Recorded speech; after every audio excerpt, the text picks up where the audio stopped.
Today we're diving into a really beautiful poem called Gifts of Grace, Honoring Our Vocations. It's all about celebrating the amazing skill and artistry that we see in the world around us every single day. But seriously, just stop and think for a second. That chair you're sitting on, the phone in your hand, the building you're in, none of that stuff just magically appeared, right? It was all crafted by people, by skilled hands with real dedication. And that's exactly what this poem gets at. It's about finding and celebrating the dignity and the sheer artistry that exists in every single job. It sees grace in honest work, no matter what that work is. So, let's explore how the poet pulls this off. Here's what we've got on tap. First, we're going to unpack what vocation really means. Then, we'll meet the amazing people the poem shines a light on. After that, we'll get into the poem's big message about work and who you are. We'll also peek into the poet's toolkit. And finally, we'll talk about what all this means for us in our own lives. Okay, so let's start right there with the title. The poem uses the word vocations, not just jobs.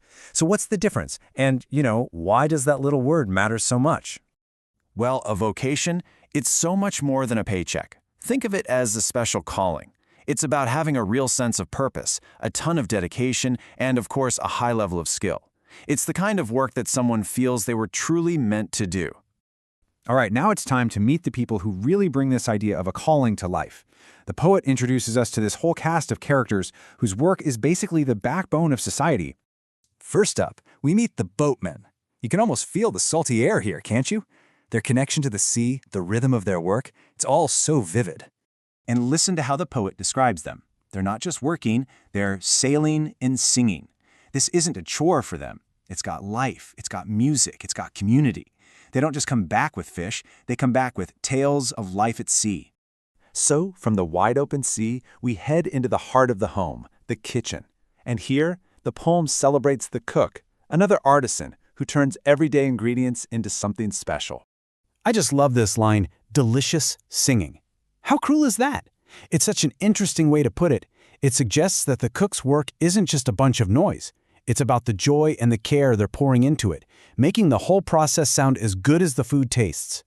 And beyond the boatman and the cook, the poem zooms out to celebrate this whole chorus of artisans, all the folks who create and build and shape our world with their own two hands. Pay attention to the verbs here, they're so powerful. The shoemakers aren't just making shoes, they're affirming the quality of their craft. You can feel their confidence. The mason has a steady rhythm, building something that's going to last.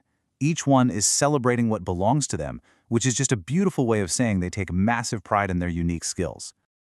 And that pride, that brings us right to the very heart of this poem. Because this isn't just about what these people do for 9 to 5, it's about who they are. And this is the main takeaway, really. For these artisans, their work isn't separate from their life. The skill, the dedication, that daily rhythm, it's all completely woven into the fabric of their identity. This line right here is the absolute soul of the poem. What a powerful idea. It's saying that when we hear the sounds of their work, that song from the boatmen, the clatter from the cook, the tap-tap of the mason, we are literally hearing the sound of who they are as people. And this is where it all ties together so perfectly. See, each person has their own unique voice, their own special skill. But when you step back and listen, all those varied voices start to blend together into this one huge, magnificent song, the sound of a nation of Bharat celebrating itself, built by the pride and skill of its people. So how in the world does the poet make these everyday jobs feel so epic and important? Well, it's all in the words, of course. Let's peek inside the poet's toolkit and check out a couple of the cool devices they're using. First up is something called imagery. This is basically when a writer uses words so descriptive that you can almost see, hear, or even feel what they're talking about. They're literally painting a picture in your mind with words.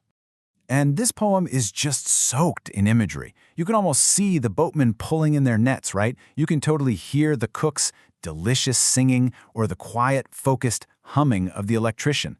These little details are what make the scenes feel so alive and real to us. But the poet doesn't just describe things. They also use metaphors. A metaphor is a super powerful tool that compares two totally different things to show us a deeper truth. Can you think of where we might have seen one already? Yep, let's go back to that cook. Calling their work delicious singing is just a brilliant metaphor. It connects the pleasure of hearing something with the pleasure of tasting something. It's like the poem is telling us the cook's work is so full of joy that even the sounds coming from the kitchen are as satisfying as an incredible meal. Okay, so what's the big deal? Why should a poem about boatmen and shoemakers from a different era matter to us today in our busy modern world? Because this message is absolutely timeless. The dignity the poem talks about isn't just for old-school crafts. Think about the dedication of a teacher, the intense skill of a surgeon, or the creativity of a scientist. Any job, and I mean any job, when it's done with passion and skill, is a true gift of grace. So I'll just leave you with this question. As you go about the rest of your day, just look around. Look at the people who make your world go round. The person who made your coffee, the driver of your bus, the teacher in your class. Whose gift of grace, whose quiet dedication, are you going to take a moment to really see and appreciate today?